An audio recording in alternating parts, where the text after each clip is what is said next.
Hello, and welcome back to Bombchu. I'm Austin. And I'm Chris. And today we'll be taking a look at the Humble Choice Bundle from February of 2020. For many, February is the month of love, or the month that you're reminded of your lack of love. Did Humble bring us some games we can really love, or is it going to be a cold February? Let's find out.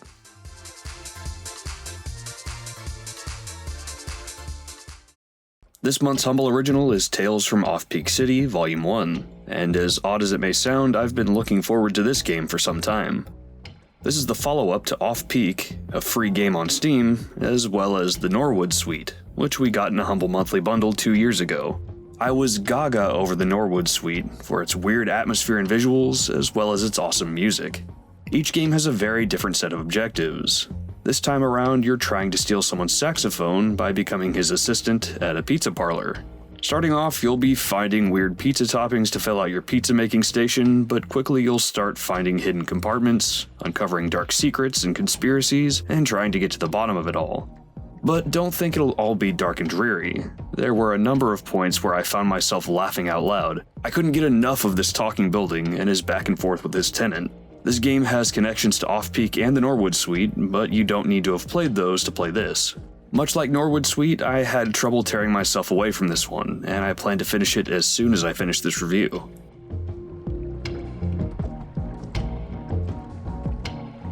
Nightcall is a noir murder mystery investigation game from developer Black Muffin Studio. Players take control of a cab driver in France and are tasked with picking up fares, talking with them, and conducting an investigation of your own. In the first scenario I chose, you're the victim of a serial killer known as the Judge, but you manage to survive their attack. The police then use you to try and figure out who the serial killer is. So while you're conducting your usual cab fares, you're also trying to figure out details of the case, buying intel from informants, listening to the news, and chatting with gas station attendants, all in pursuit of info about the Judge. At night, players can attempt to dissect information they've obtained, which adds them to a good old-fashioned corkboard with pictures and string to connect it all together. It's classic noir in style and substance, and I really love this aesthetic. The setting feels like a more noir and adult-focused version of Phoenix Wright, but without losing all of that series' sense of humor. One of my cab fares was a cat, who I managed to possibly have a conversation with about him going to see a female cat, at the end of which I was paid and also tipped for my trouble. It was a nice little diversion from the otherwise dark and serious subject matter. This is a noir story being told, so expect dead bodies, shady cops, dark alleys, and lots of shadows. There's enough gameplay going on in between the lengthy text sections to keep things interesting, but the main appeal is definitely the writing and the setting. If a noir murder mystery novel doesn't sound all that interesting to you, then you might not get a lot out of this game. However, I absolutely adore everything about the style and execution of Nightcall, and I'm definitely playing more as soon as I finish this review.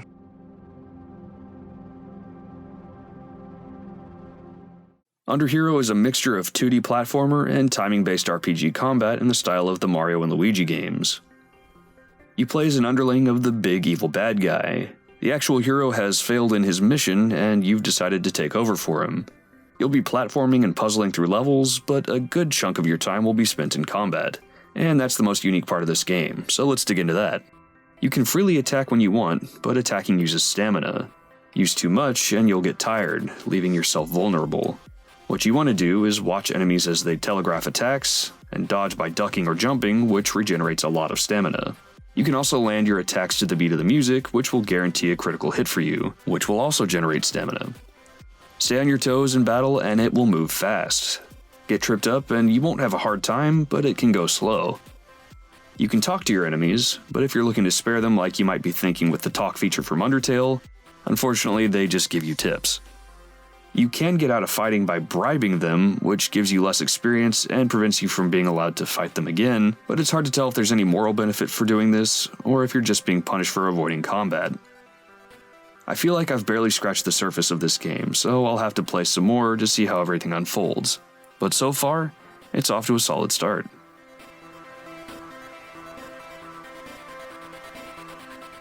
Warstone TD is a tower defense RPG from developer Battlecruiser Games. Warstone is, first and foremost, a tower defense game. The majority of gameplay will have players building towers and using abilities to try and defeat enemy units as they go along different lanes in an attempt to reduce your life to zero. Warstone features some RPG elements to help spice up the gameplay a bit. Players can level up along 3 different skill trees, allowing them to focus on things like more powerful towers, more powerful magic, and more ways to earn gold. In between tower defense missions, there's also some light town building elements to Warstone as well. As you progress through the story, you'll be able to build different buildings to enable new units to be made, make upgrades to existing units, and other ways to make you generally more powerful in missions. It's not the most deep system, and there's even an option in-game to skip these segments entirely and focus just on the tower defense missions. However, it offers a nice little break in between the largely passive style of gameplay offered in the standard tower defense game. The same can be said of the story of Warstone. From what I've seen so far, it's nothing to really write home about. It's a fairly standard fantasy setting, with some minor fourth wall breaking and an okay sense of humor. Despite not being outstanding, every little story break serves to spice up the gameplay of Warstone in a way that made me want to keep playing. It's not the most amazing or impressive game, but it does its job very well, and manages to keep things interesting.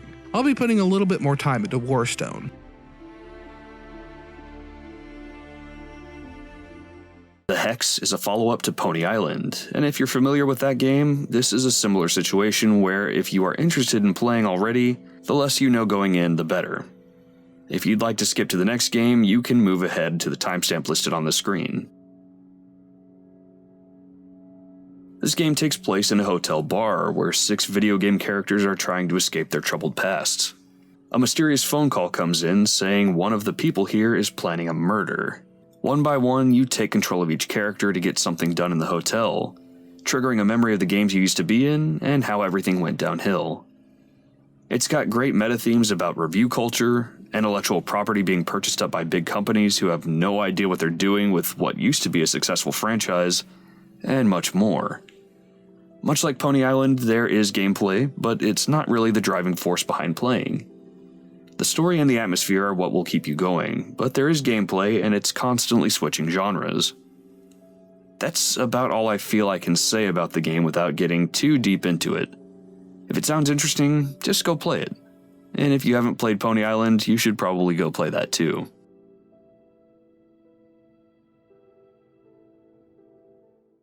Project Warlock is a retro-style FPS game in the style of Doom and Hexen. You have pre-made levels with a mixture of melee weapons, guns, magic weapons, and spells, and you'll have to juggle which ones you want to use as you consume ammo or mana.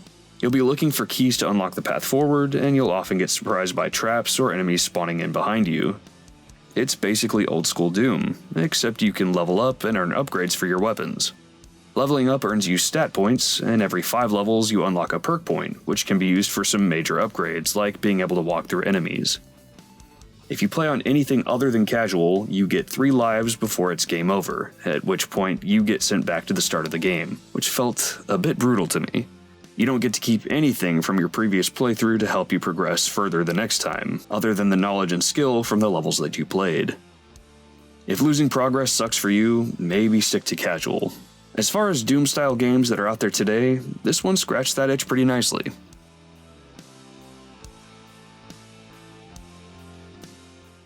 Shenzhen I is a tough logic and programming puzzle game from the maker of TIS 100. You'll build circuits and program an assembly language to meet certain testing conditions, and the closest you get to a tutorial is your first project was half finished by the person who quit before you. Throughout the marketing and in the game, you are encouraged to read the lengthy manual that comes with the game.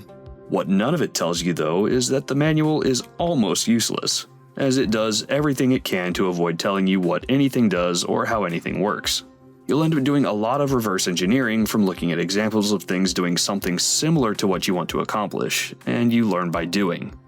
I do software development as my day job, and while this wasn't exactly easy, it wasn't horribly daunting, and solving puzzles with such a tiny amount of information available was very, very satisfying. There's also a pretty unique version of Free Cell you can play if you get stuck on a puzzle. If you get frustrated very easily with puzzle games or you really don't like the idea of tinkering with code, you should probably steer clear. But oh my gosh, I love this game and I can't wait to play more.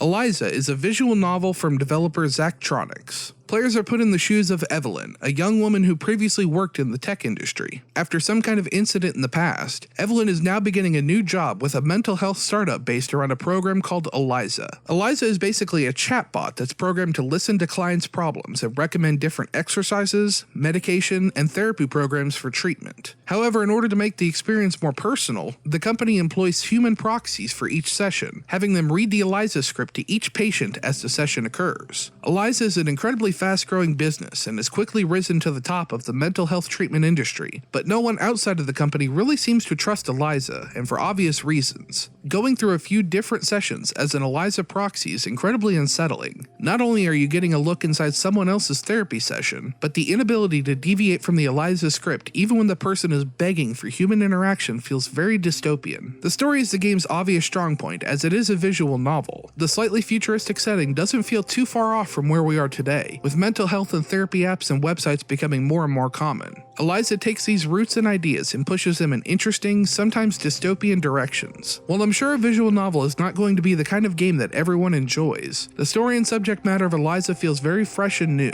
and despite my short time with the game, already has me hooked and wanting to see more. I'll be seeing Eliza through to the end.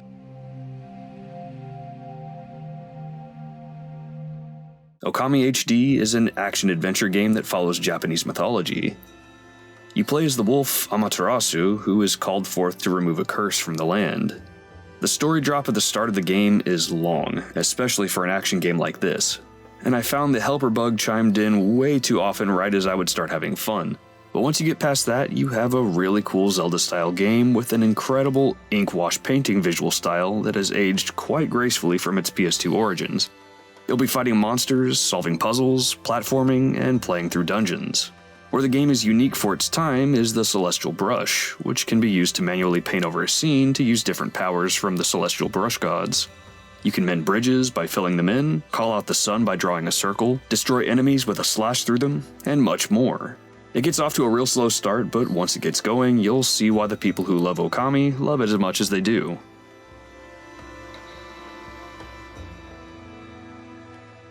Cryofall is an online survival sim by developer Atomic Torch. Players take control of a survivor on a forgotten planet tasked with foraging for supplies, crafting equipment, making their own home base, and trying to survive. Cryofall plays like RimWorld, but with the multiplayer element of Rust or Conan Exiles. It's exactly what you'd expect from every other survival game you've ever seen or played. Forage for basic stuff, make some tools to forage more, learn how to make some more stuff, craft bigger and more complex stuff while fighting off hunger, thirst, monsters, and other players if you're on a PvP server. The gameplay loop works, it's just incredibly boring. Survival games have never been my thing, with me putting some time into Don't Starve and the aforementioned Conan Exiles, but never more than a few hours with each one. Cryofall doesn't feel like it does enough to stand out amongst the established competitors. The graphics are very simplistic but don't have any real stylized charm. They're just simple, and feel like something that would be right at home in a mobile game. Cryofall is just extremely mediocre in every aspect. The genre already doesn't interest me, but even when I try to play devil's advocate and give it a chance, Cryofall does nothing to try and hook me in. I can't really recommend Cryofall to anyone, and I'm already uninstalling it as we speak.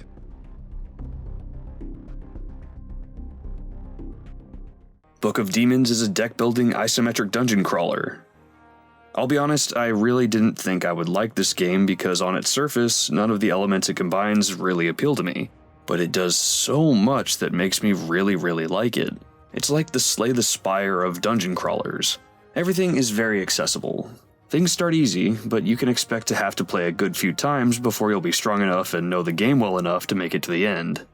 You travel through dungeons on paths. This limits your choice overload on where to go, and even better, you can see footprints on the tracks which tell you where you've been, as well as if a path you've taken is totally complete. You can also see points of interest at the top of the screen to make sure you haven't missed anything major before leaving a level.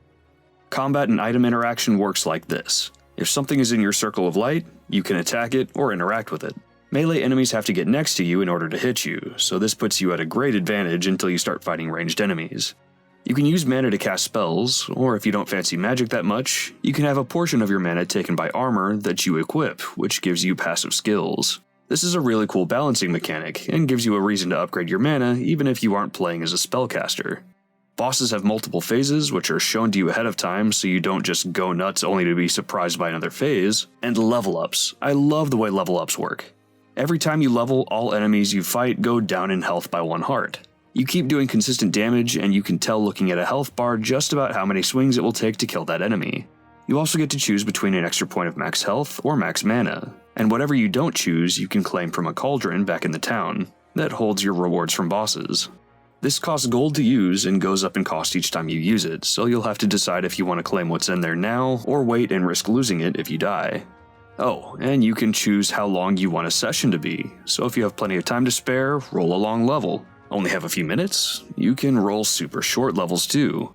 The developers of this game took care to remove as many pain points as possible from what you expect out of this genre. I honestly can't believe how much I like this game, and I'm excited to try and see just how far I can go with it.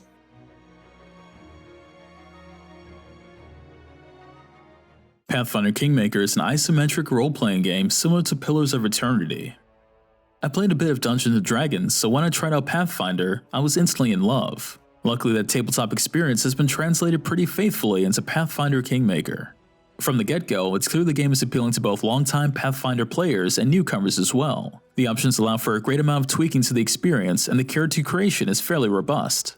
There's not a whole lot of visual customization, but the developers included an option to upload a custom class build as well as your own character profile picture. That's a pretty nice touch. Creating a character took me around 17 minutes, which is far faster than I've ever done with pen and paper. Everything you'd expect is there from your alignment all the way down to your abilities and skills. If character creation is too daunting though, there's some pre-built characters for you to jump in and play. For this playthrough, I rolled a chaotic good half-elf rogue named Juliana who happens to be extremely persuasive but not too great at fighting. The game starts with your character being summoned to a mansion where a lord has gathered heroes to assist in a grave matter. Sadly, the gameplay so far isn't as great as I would have liked. Before I go too deep into that, in its favor, the social role-playing elements are there and work fairly well. Most of the important dialogue is voice acted, skill checks feel rewarding when you succeed, and your decisions will come back to bite you later. Early on I was given quite a few different moral choices. One of those choices was to steal gold from an armory that was meant to pay some guards. One of my party members mentioned there was a lot of gold to be had and no one would miss it during the chaos. As a chaotic good rogue, true to my character, I of course stole it without regret. Fast forward 30 minutes later, that same character that tempted me now was able to paint me into a corner by just revealing that I stole money from the armory. This was a brilliant moment of gameplay. Since I didn't get any immediate repercussions and my party members didn't seem to care, I thought I was fine. However, when that son of a bitch pointed me out, I couldn't help but laugh and roll with the situation. Excellent moments like this one no doubt happen more often as the story goes on. However, gameplay comes up lacking in the parts that aren't scripted. Combat and movement use an isometric style similar to other games in the genre. This includes the staple, real-time with pause combat. I've tried so hard to like this type of gameplay, but it just isn't for me. I just don't ever feel like I have complete control over my party, which really turns me off. I'm admittedly a bit spoiled as Divinity Original Sin has shown how to make D&D style combat fun, strategic, and engaging. Real-time with pause combat feels clumsy and dull by comparison. My other major gripe though is there is no co-op or multiplayer whatsoever. My fondest memories of D&D have always been how a campaign was derailed by a friend just because of a decision they made. I know it's gonna be difficult to design for, but the lack of multiplayer feels like a major oversight. So I did enjoy my time with Pathfinder Kingmaker. I can see myself going back if only to see how my decisions impact the story as I go on. If you're looking for a single-player Pathfinder experience and don't mind the style of isometric combat they use, this should be right up your alley. If you're looking for a combat system with a bit more control, a lot more freedom in gameplay and choices, and to have some fun with friends, I'd recommend the Divinity Original Sin games instead. Frostpunk is a city builder and survival management game from developer 11-Bit Studios. Frostpunk takes place in an alternate universe version of the late 1800s. The volcanoes Krakatoa and Mount Tambora have both erupted, and that combined with other worldwide events has caused an apocalyptic winter to cover the whole planet. What's left of society now clings to life by living around these massive generators that provide heat and power. Players take on the role of the leaders of one of these cities. The general goal in each scenario is to expand and survive. Players can construct houses, gathering centers for citizens to forge supplies, areas to take care of the sick, and other production and public service buildings you would expect in a typical city builder game. However, unlike games such as SimCity or City Skyline, Frostpunk has a big emphasis on survival. The apocalyptic winter that cooled the globe isn't just a set dressing, it's a major threat that you'll have to deal with on a daily basis. The city's main generator is a good source of heat, but it takes coal to keep it running. Any building too far away from the generator might be too cold for anyone to get work done, so you'll want to research personal heaters for the more important job centers. However, that's going to require more coal if you want to keep those heaters running. You'll also need to make sure your people have enough food, aren't getting too sick, and aren't losing all hope in the future to keep going on. It can feel like a lot to keep track of, and some of the situations you find yourself in can be very stressful. Players have the ability to sign different laws, allowing you to do some drastic but necessary actions like forcing people to work longer shifts in case of an emergency, or deciding if you want to make a cemetery for the dead or simply bury them out in the cold away from town. Frostpunk can be a lot to take in all at once, and like most city builder games, it's fairly complex. The game tries not to flood you with page after page of tutorial, but the trade-off is the player's going to go through a lot of trial and error when they try to figure out what works and what doesn't. That being said, I still had a lot of fun with Frostpunk. The setting is interesting, and the game offers a unique survival twist on the standard city builder format. I'll be spending some more time with Frostpunk.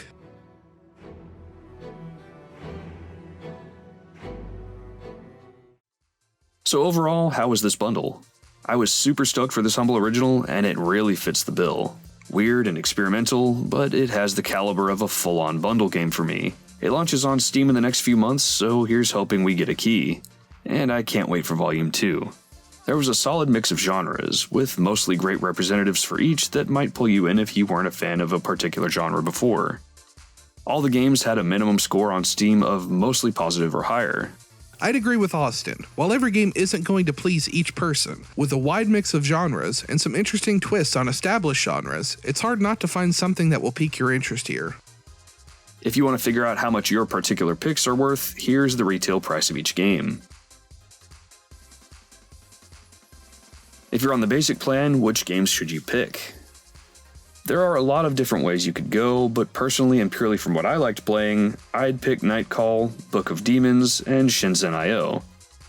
However, you can get those for a pretty low price when they're on sale, and Shenzhen may really rub you the wrong way. I'd say go with your gut on this one. For the basic plane, your picks are probably going to come down to personal preference. I'd second the recommendation for Nightcall, and Eliza seems like it's going in some interesting places and one I personally can't wait to finish. If visual novels aren't your thing, Frostpunk is a really strong pick as well. If you're on Premium or Classic and looking for what to drop, Cryofall is an easy drop for me. Other than that, I'd say Project Warlock if you aren't deeply into retro-style FPS games, or Shenzhen if you're not into puzzles or tinkering with technology. I realize I both recommended picking up and dropping Shenzhen, but I really do think it's going to be a polarizing game. As for what I'd recommend to drop if you're on the Premium or Classic plan, I'd also have to go with Cryofall and Shenzhen. Cryofall just has nothing to offer that isn't better executed by one of a million other survival games out there, and Shenzhen was just too complex for me to get into. Thank you so much for joining us, and again, thanks for helping us hit 5,000 subscribers. We put out a Q&A video this past month to celebrate, so if you want to check that out, we'll have a card for it at the very end of the video. We also have our top 10 games of the decade video coming out very soon, so if that's out by the time you're watching, we'll have an end card for that as well. Finally, a huge thank you to Michael Slater and all our patrons over on Patreon. Your support means the world to us. Thank you for watching, and we'll see you all next time.